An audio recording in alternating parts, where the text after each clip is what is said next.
સ્થાનિક સ્વરાજ્યની ચૂંટણીને લઈને કોંગ્રેસે નિવેદન આપ્યું. કહ્યું કે રાજ્યમાં 17 મહાનગરમાં ચૂંટણી યોજાશે. નગરપાલિકા અને મહાનગરમાં ડોર ટુ ડોર સર્વે કર્યો. ઉમેદવારી પસંદગીની પ્રક્રિયા શરૂ કરવામાં આવી હોવાનું અમિત ચાવડાએ નિવેદન આપ્યું. સાથે જ કહ્યું કે પેનલ દ્વારા ઉમેદવારોની પસંદગી કરવામાં આવશે.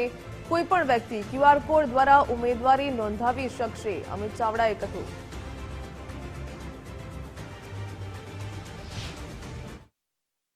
તમામ જિલ્લા અને તાલુકાઓમાં આગામી સ્થાનિક સ્વરાજની ચૂંટણી લડવા માંગતા ઉમેદવારોને રૂબરૂ સાંભળવા માટેનો કાર્યક્રમ નક્કી કરવામાં આવ્યો છે.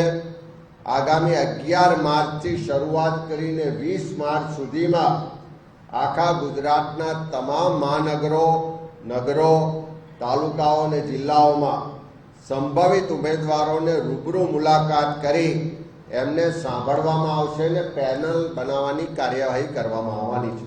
અને આ વખત અમે નક્કી કર્યું છે કે અમારા જે ઉમેદવારો છે અમે સંભવિત અમે નગરપાલિકા હોય કે મહાનગરપાલિકા અમે મેયર પદના ઉમેદવાર પણ અમે જાહેર કરીશું કે ભાઈ અમારે આ શાસન આવશે તો અમારો મેયર આ હશે.